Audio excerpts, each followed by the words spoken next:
그 애플 비전 프로가 공개가 됐죠. 그쵸? 비전 프로가 공개가 되고 나서 정작 애플 주가는 조금 떨어졌어요. 어제 주가가 올랐나? 떨어진 거 맞는 것 같은데. 아무튼 그러니까 신제품을 공개한 굉장히 어떻게 보면 역사적인 날이었는데도 불구하고 주가가 지지부진했던 건 애플의 비전 프로라는 것이 기존에 나와 있던 어떤 VR, AR 기기하고 크게 차별점은 없었다라는 점을 좀 투자자들은 그리고 시장은 그렇게 주목했던 것이 아닐까 싶어요. 그러니까 그렇게까지 새로울 건 없는 VR, AR 기기를 만들었다? 이렇게 봤던 거죠. 이거를 과연 정말 새로운 혁신이라고 볼만할까라는 거에 대해서 어떤 일종의 의구심이 있었고 이것이 약간 지지부진한 어제 주가의 흐름으로도 이어졌다라고도 생각이 됩니다. 대신에 디즈니나 뭐 유니티하고의 협업도 발표를 했었죠. 근데 디즈니도 주가가 별로 변동은 없었어요. 왜냐면은 애플 비전 프로가 나중에 진짜 많이 팔린다고 해도 그게 과연 디즈니 매출로 연결될 수 있을 것인가에 대한 확신은 아직 시장에 없다라고 보는 것이 현명할 것 같고 대신에 일단은 이게 일반 고객들, B2C 고객들한테 굉장히 어필할 것이냐 그거에 대해서는 아직 잘 모르겠지만 확실한 건 산업용 어제 나왔던 거는 뭐 이제 의료 쪽에서 그리고 이제 설계나 자동차 정비 공기에 대한 저항을 보여주는 자동차의 모습도 잠깐 나왔었거든요. 그래서 이거는 일단은 산업용으로 전문가용으로 먼저 개발될 가능성이 높고 거기서 유니티하고의 협업이 조금 기대될 수 있다. 라고 좀 봤는지 유니티 주가는 굉장히 많이 올랐어요. 유니티가 어제만 해도 17%가 올랐거든요. 장중에는 38.84달러까지 갔어요. 제가 어제 그 애플 비전 프로 공개 발표를 보고서 많이 올라갔을 때가 20 몇 프로까지 올라갔었거든요. 유니티라고 하는 게임 엔진, 그리고 이 게임 엔진이 단순히 게임뿐만 아니라 산업용으로 확장될 수 있는 그런 여지가 있고 VR, AR 시대에 굉장히 수혜주가 될 수 있을 것이다 라는 거에 대한 어떤 기대감 그런 것들이 좀 작용을 했다고 보고요. 애플이 비전 프로를 이제 내놨을 뿐이고 그거에 앞서서 그 메타가 퀘스트 3인가요? 그거를 공개를 했죠. 메타도 나름대로 어떤 이용자 기반을 바탕으로 그 사람들을 연결하고 그 연결하는 토대가 가상현실이라는 것을 상정하고 이름도 메타로 바꿨을 정도로 그랬기 때문에 사실 뭐 삼성전자도 이런 VR 기기 애플을 뒤쫓아서 또 출시할 가능성이 높다고 봅니다. 그러니까 이 세계가 점점 커지는 거죠.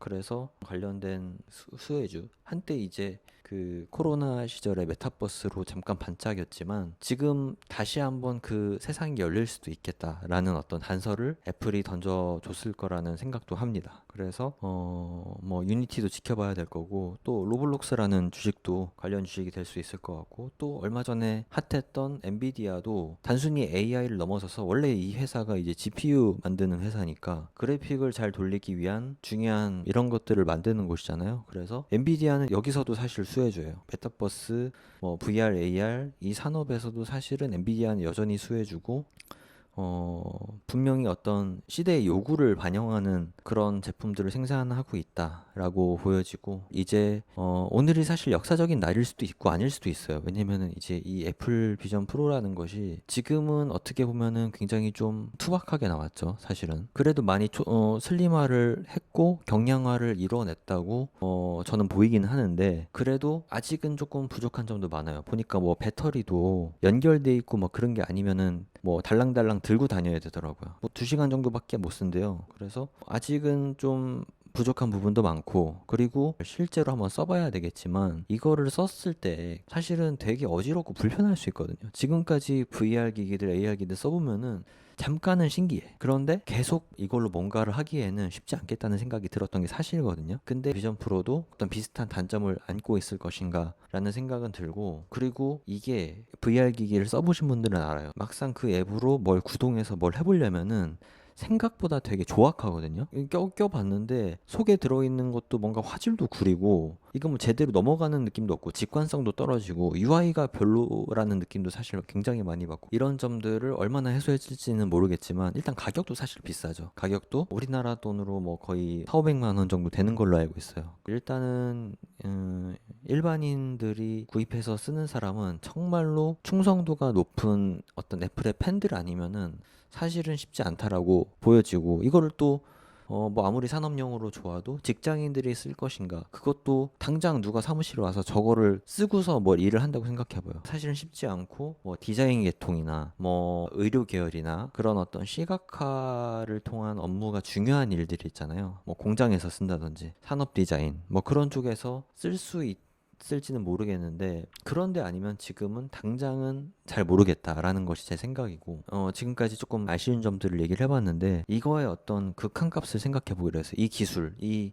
애플 비전 프로나 뭐 메타의 어떤 기기들로 대표되는 어떤 VR, AR 기기가 지금은 조악한데 나중에는 어떨 것인가, 나중에도 이럴 것인가 라는 생각을 해보거든요. 근데 옛날에 이제 우리가 봤던 어떤 이런 유의 기술 중에서 3D TV라는 게 있었죠. 무슨 이상한 안경을 쓰면은 화면이 3D처럼 보이는 거예요. 그러니까 어떻게 보면 그건 되게 시대를 한참 앞서간 건데, 그런 3D TV의 전철을 밟지 않고서 이게 정말 이제 연속성 있게 발전할 수 있는 기술인가, 이거를 봐야겠죠. 이게 지금은 되게 투박하지만 먼 미래에는 되게 경량화될 수도 있겠죠.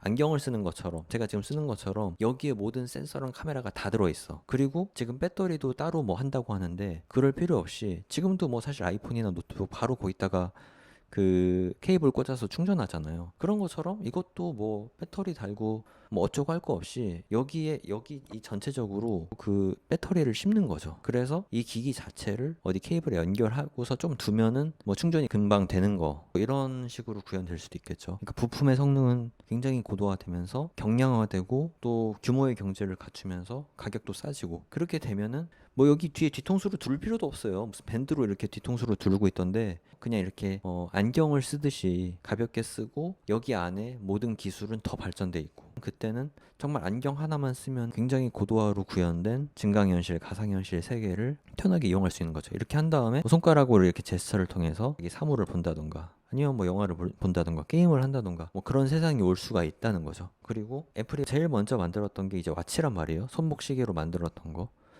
그러니까 웨어러블 디바이스로 만들 만한 건 다 만들고 있어요. 또 귀에다가 무선 이어폰이라는 새로운 시장을 개척하고, 또 웨어러블 디바이스로 또 할 게 없나 생각을 해봤을 때, 그 다음은 안경일 수 있겠다. 안경 쪽. 그러니까 경량화된 어떤 형태의 안경을 만들기는 어려우니까 지금 기술로 최대한 지금 동원할 수 있는 모든 부품이나 기술들 때려 박아서 비전 프로라는 걸 만들었고, 궁극적인 지향점은 이런 어떤 안경 형태의 웨어러블 디바이스라고 생각이 들어요. 그 다음에 또 뭐가 있을까? 사람이 익숙하게 착용해왔던 아이템이면서 거기에 어떤 디지털 기술을 밀어 넣을 수 있는 것들이 안경 말고는 그 다음에 잘 없는 것 같아요. 에어팟, 뭐 워치, 비전 프로, 이제 구성은 갖춰놨고 개별로 그 기술들을 고도화하고 UX를 강화하기 위한 노력들을 계속 해나가겠죠. 뭐 2040년, 2050년까지. 그 다음 남은 게 이제 애플카라고 하는 그거 정도? 전기차, 자율주행, 커넥티드 카로서 그 차 안에서 컨텐츠를 감상한다든지, 스마트폰처럼 커머스를 이용한다든지, 아니면 여러 가지 비즈니스 그런 업무들을 수행할 수도 있을 것 같고요. 하여튼 그런 공간으로 만들 수 있는 애플카를 만든다든지 그럴 수는 있겠죠. 근데 뭐 애플카는 나오려면 좀 멀은 것 같아요. 아무튼 애플 비전 프로가 지금은 시작은 미약하나 나중에는 개발의 어떤 성과나 이용자들의 어떤 경험은 심히 창대해질 수 있다. 이게 일종의 패션 아이템처럼 기능할 수도 있어요. 사실은 연예인들이 뭐 공항 가거나 할 때 여기 에어팟 프로 끼고 다니고 뭐 그런 경우 있잖아요. 그러면은 이제 뭐 좀 있어 보이고 패션템처럼, 유행템처럼 그렇게 보이고 해서 그걸로 인한 어떤 광고 효과도 부정하기는 어려워요. 나중에 조금 더 패션템처럼 느낌 있게 구현이 됐을 때는 뭐 예를 들어서 그냥 안경이나 선글라스 대용으로 끼고 다닐 수 있는 거죠. 꼈어. 끼고서 막 연예인들이 활보해.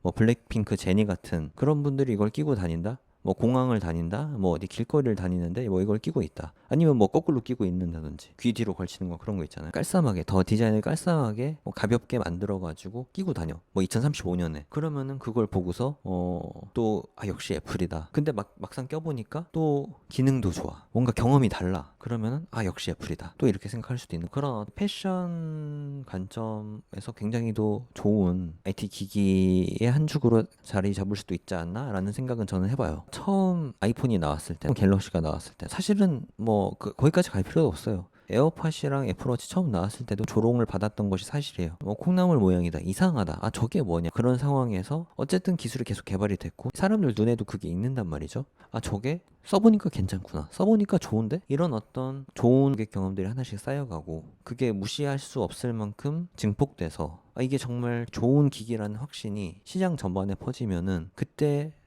애플 비전 프로의 판매량은 기하급수적으로 늘어날 거라고 생각합니다. 물론 메타나 삼성전자가 만약에 이 시장에 뛰어든다면 이 시장 자체가 엄청나게 성장하겠죠. 그래서 우리가 과거의 어떤 혁신이지만 조금 우스꽝스러웠던 그런 디바이스들의 현재의 모습을 생각해 보면은 비전 프로의 희망을 걸만하다고 저는 생각해요. 지금 아쉬운 점들은 나중에 극복할 수 있다라는 생각도 들고요. 그리고 나왔던 것 중에 하나가 뭐였죠? 그게 파노라마 뷰인가? 파노라마 뷰로 찍은 사진을 실제 그 자연에 들어와 있는 것처럼 즐길 수 있다고 했어요. 그러니까 만약에 그게 정말 높은 해상도로 그런 자연을 내가 방 안에서도 볼 수 있다. 그러면은 뭐 해외여행 갈 필요가 있겠습니까? 뭐 맛있는 음식 먹으러 가는 목적이 아니면은 해외여행 갈 필요도 없어지는 거죠. 그러니까 방 안에서 초현실적인 경험을 많이 할 수 있지 않을까. 이거는 정말 대단한 혁신이 될 수 있다. 그리고 이제 그 애플이라는 기업을 잘 보면은 그 이용자 경험을 굉장히 중요하게 생각하고 이용자 경험에서 약간의 어정쩡함이 있을 바에는 그 기기를 아예 출시를 안 하는 걸로 알고 있어요. 애플이 왜 폴더블 폰을 내지 않았을까? 애플이 판단했을 때는 폴더블 폰의 기술이 아직 완성되지 않았다고 생각할 수 있거든요. 그러니까 제가 만약에 애플에 있는 그 기술 담당자라면은 폰을 만들었는데 그 사이에 어떤 주름이 잡혀 있잖아요. 그 주름이 잡혀 있는 게 사실은 폴더블 폰의 어떻게 보면 가장 큰 약점이거든요. 근데 그걸 봤을 때 아, 이 정도면은 고객들이 이용하기에 무리가 없겠다라고 생각을 하는 사람이 있는가 하면은 조금 완벽주의 성향의 사람들은 아 이거는 약간 거슬리는데 이거를 완벽히 해결하기 전까지는 폴더블 폰을 일단 시장에 내놓지 않는 게 좋겠다. 약간 미진한 고객 경험이 예상이 될 때 그 기기가 완벽함을 갖추기 전까지는 시장에 내놓질 않아요, 애플이. 근데 이 비전 프로를 어제 발표를 했다는 건 물론 출시는 내년이지만 어느 정도의 그 고객 경험에 대해서 조금 자신감을 갖고서 기기를 출시한 것이 아닐까라는 생각을 해보는 바고요. 디즈니하고의 협업도 발표하면서 내놨을 때는 일을 크게 저질렀을 때는 이유가 있다라는 생각은 들어요. 그만큼 자신감이 있어서 출시를 했다. 이미 애플 비전 프로 2나 애플 비전 프로 3 어느 단계까지 기술 고도화를 할 것인가에 대한 로드맵도 어느 정도 애플이 가지고 있을 거라는 생각은 들거든요. 비전 프로라는 것으로 인한 애플의 어떤 상승세나 그리고 이 메타버스, VR, AR 산업의 본격적인 개화를 열 수 있는 그런 되게 중요한 날이었다라는 생각은 저는 드는 것 같습니다. 지금 보이는 애플 비전 프로의 좋은 점은 좋은 점대로 보되 또 아쉬운 점은 아쉬운 점대로 냉정히 또 판단을 하고 거기서 나아가서 이런 기술들의 극한값을 생각해보면 어떨까. 미래에는 아 그래도 이 기술이 여기까지 가 있겠다. 그러면은 이거는 또 하나의 어떤 투자 아이디어로 발전할 수 있거든요. 미래에도 여전히 애플의 성장 동력이 있는 거구나. 2030년, 2040년 됐을 때도 그러면 애플을 장기 투자하는 분들에는 안심하고 계속 적립식으로 해서 투자를 할 수도 있는 거고 이 기술은 보니까 잘 안 되겠다. 그러면은 뭐 투자 결정을 뭐 유보할 수도 있는 거고 지금은 조금 아쉬운 면도 있는데 나중에 한 10년, 20년 지나면은 이것도 아이폰처럼 개인용 혁신적인 그런 디바이스가 되겠구나 라고 사고를 확정할 수 있으신 분들은 또 추매를 할 수도 있겠죠. 네, 애플 비전 프로 출시에 관련해서 짧은 생각 한번 정리해봤고요. 다음 시간에도 좋은 내용으로 찾아뵙겠습니다. 안녕.